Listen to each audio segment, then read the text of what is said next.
안녕하십니까? 안녕하세요. 오늘도 반갑습니다. 오늘도 하나님의 말씀을 사모하여 정말 열심히 공부하고 깨닫기 위하여 오신 여러분들에게 여러분들이 계획한 만큼 하나님의 복을 경험하게 되시기를 바랍니다. 우리 새신자 교립반은 차고 넘쳐서 너무너무 행복합니다.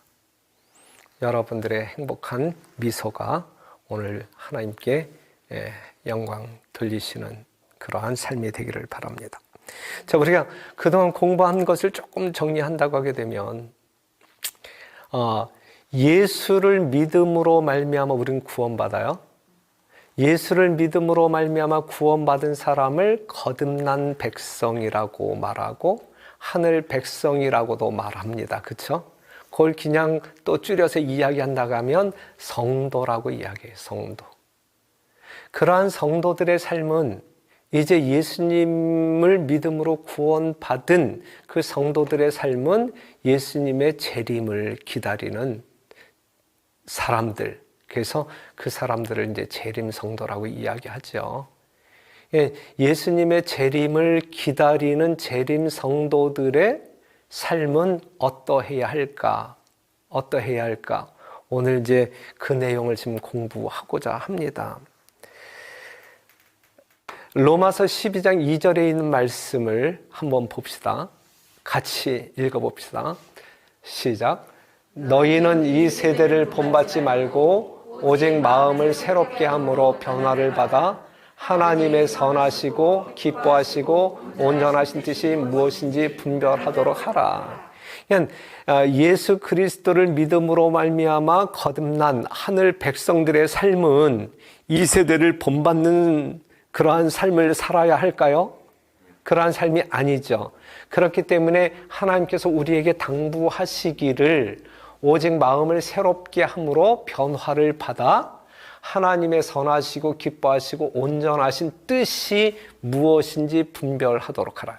하나님의 뜻이 무엇인지 분별하도록 하라는 이야기는 하나님의 뜻대로 살라는 이야기예요.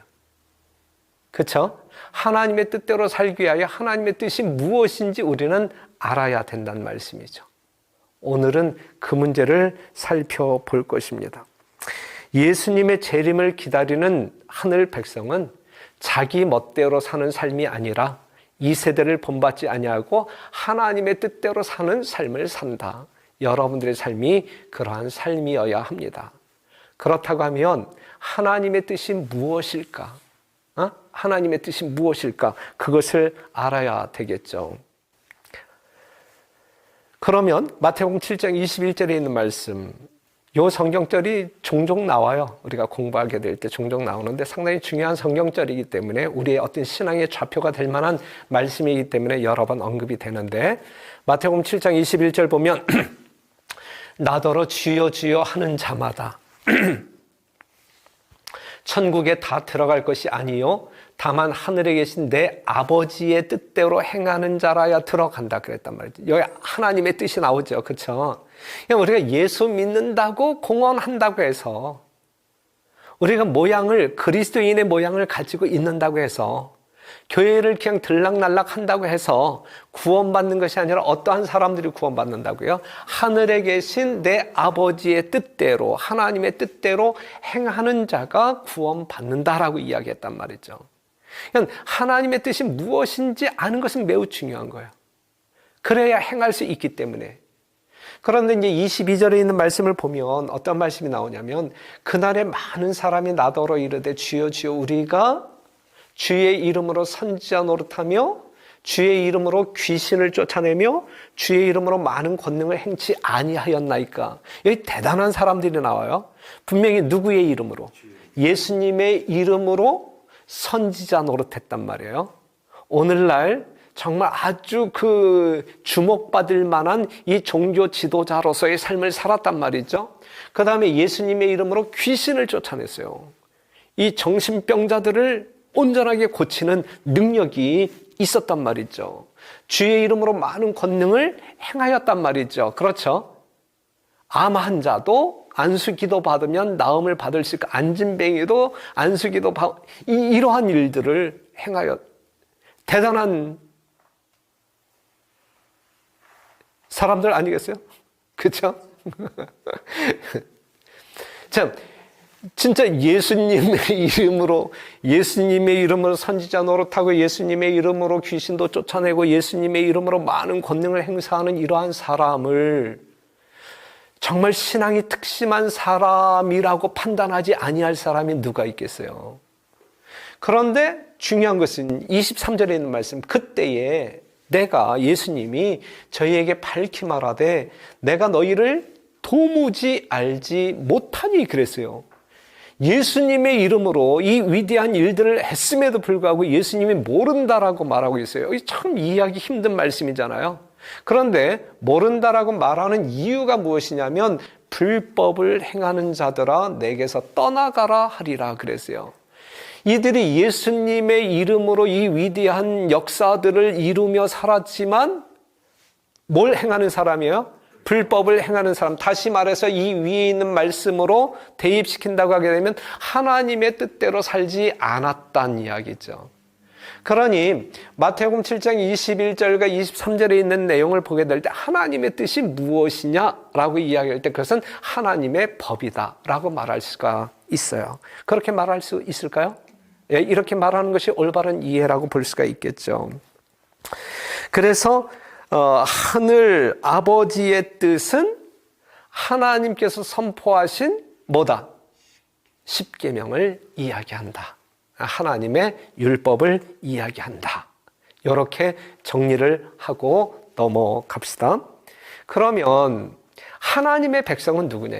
이제 이러한 말씀에 기초하여 여러분들은 그럼 진짜 하나님의 백성은 누구이냐를 정리할 수 있을 거라 보는데 성경 말씀을 보게 되면 출애굽기 19장 5절에서 6절 세계가 다 내게 속하였나니 너희가 내 말을 잘 듣고 내 언약을 뭐하면 지키면 너희는 열국 중에서 내 소유가 되겠고 너희가 내게 대하여 제사장 나라가 되며 거룩한 백성이 되리라. 너는 이 말을 이스라엘 자손에게 고할지어다 그랬어요. 출애굽기 19장 5절에서 6절에 있는 말씀을 보게 되면 하나님의 백성은 어떠한 사람을 하나님의 백성이라고 정의하고 있어요? 하나님께서 말씀하신, 제정하신, 선포하신 언약을 지키는 백성을 하나님의 백성이라고 이야기한단 말이죠. 이해하십니까? 네. 그래서 하나님의 백성을 우리가 다른 말로 이야기한다고 하면 언약의 백성이라고 이야기해요. 하나님과 우리 사이에 언약으로 형성되어진 관계이기 때문에 우리가 하나님께서 제정하신 율법에 순종하는 조건으로 형성되어진 관계이기 때문에 언약의 백성이라고 말합니다. 쉬운 말씀으로 여러분들에게 제시한다고 하면 마태복음 12장 46절에서 50절에 있는 말씀인데 예수님께서 이제 무리들에게 이제 말씀을 가르치고 있었어요. 이때에 예수님의 이제 혈육의 자매들, 형제들, 모친을 포함한 형제들이 이제 찾아왔단 말이죠. 47절 보게 되면 한 사람이 예수께 여짜오되 보소서 당신의 모친과 동생들이 당신께 말하려고 밖에 섰나이다. 이렇게 이제 보고를 했단 말이죠. 이때 예수님께서 뭐라고 말씀하시냐면 말하던 사람에게 대답하여 가라사대 누가 내 모친이며 내 동생들이냐 하시고 49절 같이 한번 읽어봐요. 시작. 손을 내밀어 제자들을 가리켜 가라사대 나의 모친과 나의 동생들을 보라. 누구든지 하늘에 계신 내 아버지의 뜻대로 행하는 자가 내 형제요 자매요 모친이니라 하시더라 그랬어요. 여기 있는 말씀을 보게 되면 누구든지 여러분들을 포함한 누구든지 하늘에 계신 내 아버지의 뜻대로 행하는 자가 나의 형제이고 자매이다. 내 백성이다 라고 이야기하고 있는 것이거든요. 무슨 말씀인지 이해가 되시죠? 그러니까는 하나님과 우리와의 관계는 언약입니다. 예? 언약을 지킬 때 우리는 하나님의 백성으로 구별된다는 말씀이죠. 그래서 이 마지막 시대에 하나님이 붙들고 있는 하나님의 참 백성을 요한계시록 12장 17절에는 이렇게 이야기하고 있어요. 용이 여자에게 분노하여 돌아가서 그 여자의 남은 자손 곧 하나님의 계명을 지키며 예수의 증거를 가진 자들로 더불어 싸우려고 바다 모래 위에 섰더라 그랬어요. 여기서 여자의 후손이 나오죠. 여자의 남은 자손이 나오죠. 이 여자의 남은 자손이 누구와 더불어 싸워요? 사단과 더불어 싸우죠. 그 이야기는 여기서 말하고 있는 이 여자의 남은 자손이 사단의 백성이란 이야기예요? 아니면 하나님의 참 백성이란 이야기예요? 하나님의 참 백성이란 이야기죠. 그런데 왜 하나님의 참 백성의 특징이 뭐냐면 하나님의 계명을 뭐하며? 지키며. 하나님의 계명을 지키는 자가 하나님의 참 백성이다. 하나님의 뜻대로 사는 자가 하나님의 참 백성이다. 이렇게 말해주고 있는 거예요. 이 성경적 가르침을 우리가 믿고 따를 때 우리는 정로에서 이탈하지 아니하고 올바른 길을 걸어갈 수 있다 이것이죠. 그렇다면 하나님의 뜻대로 행하는 자라야 들어갈 수 있다. 하나님의 뜻은 무엇이다? 하나님께서 제정하여 선포하신 십계명이다. 그렇기 때문에 하나님의 참 백성은 하나님의 율법을 지키며 사는 사람들이다. 그런데 율법을 지킬 때에 예수님에 대한 믿음 없이 지키는 것일까요? 아니면 예수님을 사랑함으로 말미암아 지켜지는 것일까요? 예. 그렇기 때문에 우리가 하나님의 율법을 대하는 태도는 하나님의 백성이 되기 위하여 하나님의 율법을 지키는 것이 아니라 하나님의 백성 되었기 때문에 하나님의 백성으로서 지키는 것이다 라고 정리할 수 있어요. 그렇죠? 네.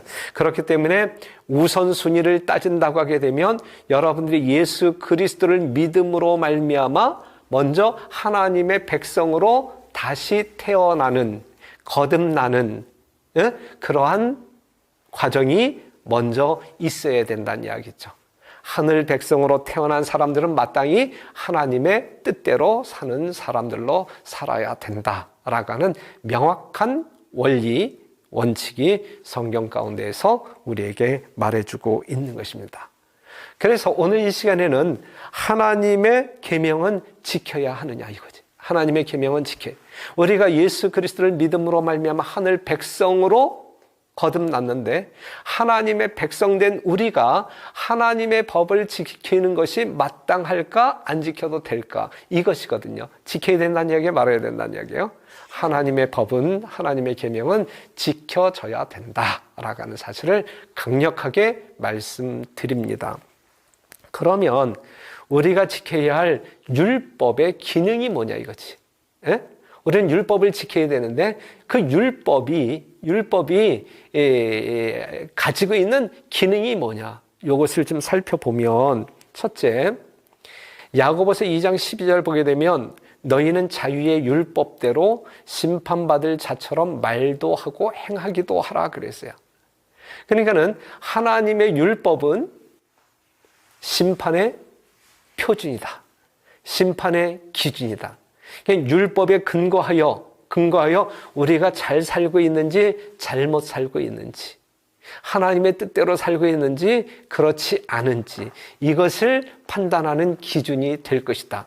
율법에 근거하여 하나님의 십계명에 근거하여 우리는 하늘에서 살 수 있는 백성으로 그렇지 못할 백성으로 구별되어질 것이다. 심판받을 것이다 라고 하는 사실이죠. 또 다른 기능은 로마서 3장 20절에 있는 말씀, 그러므로 율법의 행위로 그의 앞에 의롭다 하심을 얻을 육체가 없나니 율법으로는 죄를 깨달음이라 그랬어요. 우리가 율법을 잘 지키면 구원받을 수 있다는 이야기예요, 없다는 이야기예요? 구원받을 수 없다는 이야기예요. 그렇죠? 이 율법의 기능은 뭐냐면 율법은 우리의 죄를 깨닫게 한다. 죄를 깨달은 사람은 다 구원받을 수 있나요? 아니죠. 죄를 깨달았기 때문에 이 죄를 제거할 수 있는 누구를 찾아가야 돼요? 예수님을 찾아가야 돼. 그래서 예수님의 공로로 말미암아 우리가 죄 없이 함을 받을 때 구원받는 것이거든요. 그런데 율법이 없다고 하면 뭘 깨닫지 못해요? 죄를 깨닫지 못해요. 죄를 깨닫지 못하면 예수님에 대한 필요를 느낄까요? 못 느끼죠. 못 느끼죠. 그럼 예수님을 만날 수 있어요? 없어요? 없죠. 예수님 없이 구원받을 수 있어요? 없어요? 없죠. 예? 그렇기 때문에 율법으로 말미암아 죄를 깨닫고 우리는 구주를 찾아가는 그러한 기회를 얻게 된다. 또 다른 기능은 죄인을, 방금 전에 말씀한 것처럼 죄인을 그리스도께로 인도하는 기능을 가지고 있다. 갈라디아서 3장 24절, 이같이 율법이 우리를 그리스도에게로 인도하는 몽학 선생이 되어 우리로 하여금 믿음으로 말미암아 의롭다함을 얻게 하려 함이라 그랬어요. 율법이 여러분들 죄를 깨닫게 하고 여러분들을 예수님께로 데려가서 여러분들이 예수 그리스도를 믿음으로 말미암아 의롭게 되는 그러한 안내자 역할을 율법이 하는 것이다. 이러한 차원에서 율법이 중요합니까? 중요하지 않습니까? 매우 중요하다. 예수님께로 나아가는 일에 있어서 이 율법은 매우 중요하다. 매우 중요하다. 그러면 우리가 하나님의 율법을 순종해야 할까요? 순종하지 않아도 될까요? 순종하지 아니하는 율법은 의미가 없는 거예요. 그것은 그냥 죽은 거예요. 그렇죠. 죽은 거예요.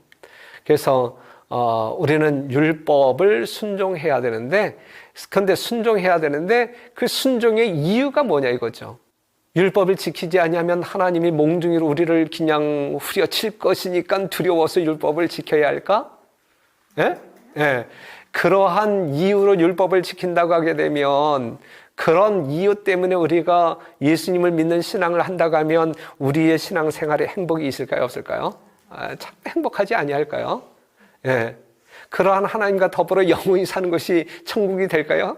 예, 그럴 수 없을 거예요. 그렇다고 하면 율법을 우리는 순종하는 자들인데, 하늘 백성으로서 마땅히 하나님의 율법을 순종해야 되는데, 율법을 순종하는 이유가 무엇이냐? 율법을 순종하는 동기, 예? 그 근거가 무엇이냐? 이것을 정리하는 것도 중요합니다.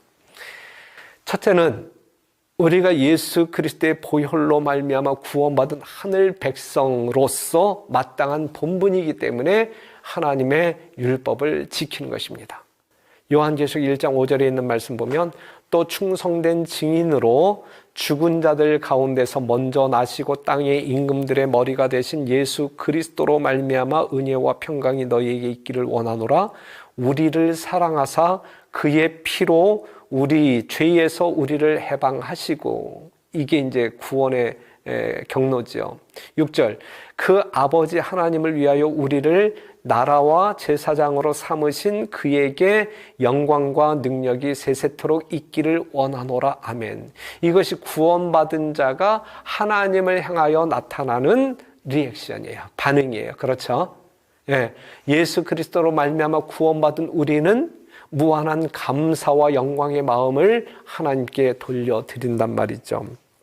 그런데 전도서 12장 13절, 일의 결국을 다 들었으니, 이러한 어떤 그 구원의 이치를 여러분들이 깨닫고 하나님의 백성이 되었으니 하나님을 경외하고 그 명령을 지킬지어다. 이것이 사람의 본분이다 그랬어요. 하나님을 아는 사람들은, 하나님의 품성을 아는 사람들은, 하나님의 사랑으로 말미암아 구원받은 우리들은 하나님을 경외할 수밖에 없는 마음을 소유하게 될 것이고, 그러한 마음으로 하나님의 명령을 지키게 될 것이고, 이것이 하늘 백성으로서의 마땅한 본분이다 라고 하는 그러한 사람으로 살게 된단 말이죠. 그러니까 하나님의 율법을 준수해야 할 이유는 구원받은 우리의 마땅한 본분이기 때문에 율법을 준수한다. 그러한 마음으로 하나님의 율법을 경외하며 지키는 여러분들이 되시기를 간절히 바랍니다. 그 다음에 우리가 요한복음 14장 15절에 있는 말씀을 보면, 너희가 나를 사랑하면 나의 계명을 뭐 하리라? 지키리라 그랬어요. 이 말씀을 우리가 자세히 들여다보면 하나님을 사랑하는 사람들에게 있어서 하나님의 율법은 지키는 것이 아니라 지켜지는 거란 말이죠. 사랑의 관계 속에 있는 사람들에게 나타나는 행동은 그 사랑 때문에 그냥 하고 싶어서 저절로 그렇게 이루어지는 것이란 말이죠. 하나님과 우리와의 관계에 있어서도 그렇단 말이에요. 여러분들이 하나님을 진정으로 사랑하는 사람들이라고 하게 되면 지켜야지. 지키지 아니하면 안 되는데 이게 아니라 그냥 지키고 싶어서, 그게 이제 사랑이니까 그냥 사랑하고 싶어서 지켜지는 것이 하나님의 율법이다. 요한일서 5장 3절 보게 되면 하나님을 사랑하는 것은 이것이니 우리가 그의 계명들을 뭐하는 것이라? 지키는 것이라. 그의 계명들은 무거운 것이 아니로다 그랬어요. 이건 우리가 사랑하기 때문에, 지키기 때문에, 사랑하기 때문에 지켜지는 것이기 때문에 그것이 결코 힘든 일이 되지 아니한단 말이죠. 아시겠어요? 그러니까 우리가 진짜 예수님을 사랑하는 마음이 있다고 하면 하나님의 계명이 우리에게 무겁게 다가오는 것이 아니라 우리가 하고 싶어서, 지키고 싶어서 사랑하는 마음으로 지키는 것이 하나님의 율법이다 라고 하는 사실이죠. 그러한 사랑의 마음이 여러분들 심령 가운데 있으십니까? 하나님이 여러분들을 이처럼 사랑하시는데 여러분들의 심령 가운데도 그 하나님의 그 뭉클한 사랑으로 감동받으심으로 여러분들의 삶의 모든 내용들이 하나님께 순종하는 삶이 되기를 간절히 바랍니다.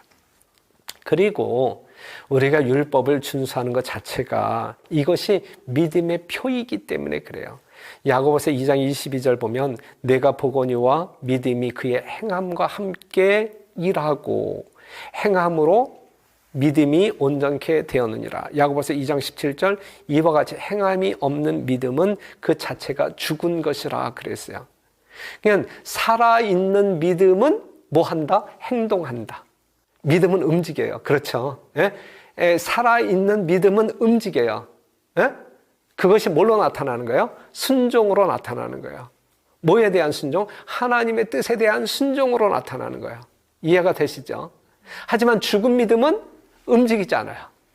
모든 생명체가 말이죠. 모든 어떤 생물이 죽은 생명은 움직이지 않아요. 그렇죠? 죽음의 특징이 그거예요. 움직이지 않아요. 생명의 살아있는 것의 특징은 움직여요. 그렇죠?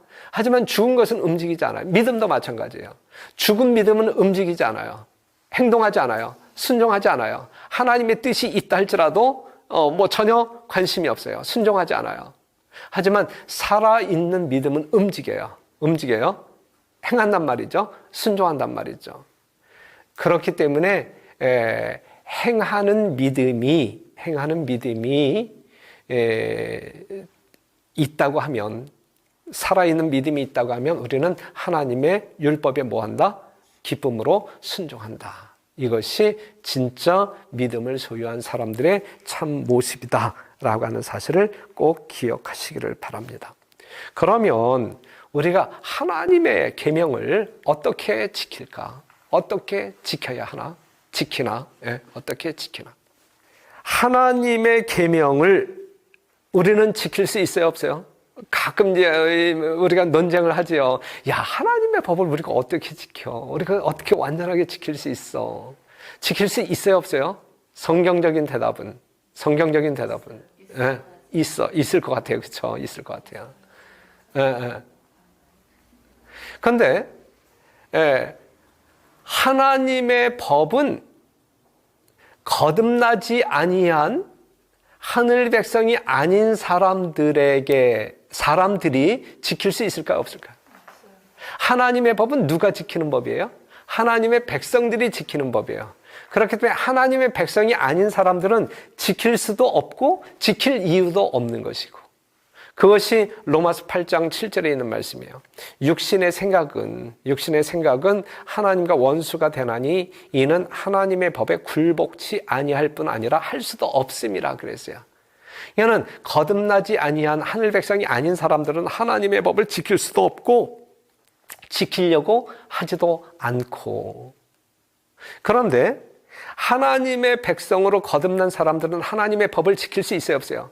지킬 수 있다. 지킬 수 있다. 로마서 8장 4절 보면 육신을 쫓지 않고 그 영을 쫓아 행하는 우리에게, 즉 성령의 인도하심을 받는, 성령으로 거듭난, 그리하여 성령의 인도 속에 사는 사람들은 율법의 요구를 이루어지게 하려 하심이라 그랬어요.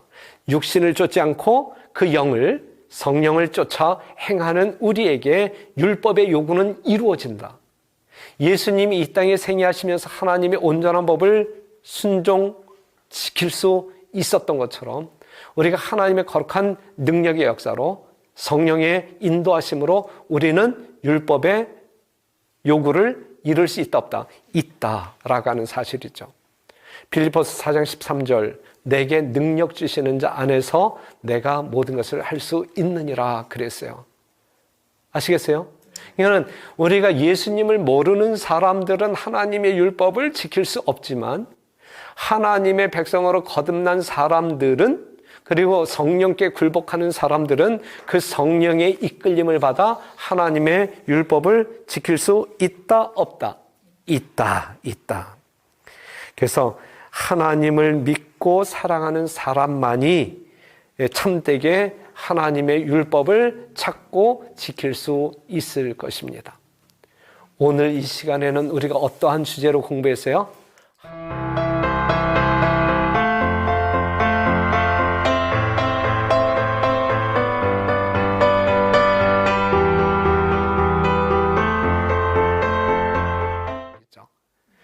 여러분들 심령 가운데 주님을 사랑하는 마음이 특심하여 하나님의 계명을 지키는 일에 우리 성령 하나님과 동행하게 되시기를 바라고, 여러분들의 삶이 예수님의 품성을 나타내는 그러한 삶이 되기를 간절히 바랍니다. 요한계시록 14장 12절에 있는 말씀을 같이 읽고 오늘 공부를 좀 이제 종료하도록 하겠습니다. 요한계시록 14장 12절 시작. 성도들의 인내가 여기 있나니 저희는 하나님의 계명과 예수 믿음을 지키는 자니라. 성도예요. 성도. 누가 성도예요? 하나님의 참 백성을 성도라고 이야기해요. 그런데 이 성도들은 인내가 필요하다. 비록 어려운 환경에 빠질 수도 있다. 그럴 때 우리는 믿음으로 승리해야 된다 이거죠. 그런데 성도는 어떠한 사람을 성도라고 이야기하냐면 하나님의 계명과 예수 믿음을 지키는 자들이 진짜 하나님의 성도다 이것이죠. 여러분들이 진짜 성도임을 증거하고 사는 그러한 생애를 살게 되기를 바라요. 사무엘상 15장 22절에 순종이 뭐보다 낫고 제사보다 낫고, 그러니까 하나님을 믿는다고 공언하면 하나님의 뜻대로 사는 것이 진짜 온전하게 사는 것이다. 바르게 사는 것이다. 다른 어떠한 것보다 하나님의 말씀에, 하나님의 계명에 순종하여 사는 것이 그게 참 믿음이고 하나님을 사랑한다라고 하는 분명한 증거이고, 우리가 그렇게 생애하게 될 때에 우리는 우리의 심령 속에 내재하는 예수 그리스도의 올바른 품성을 다른 사람들에게 보여줄 수 있다. 이것이 성공적인 그리스도인의 삶이다라고 하는 사실을 기억하시고, 이제부터 여러분들은 하나님께서 원하시는 성공적인 성도의 삶을 살게 되시기를 간절히 바라면서 오늘 공부 여기서 마치겠습니다. 수고하셨습니다.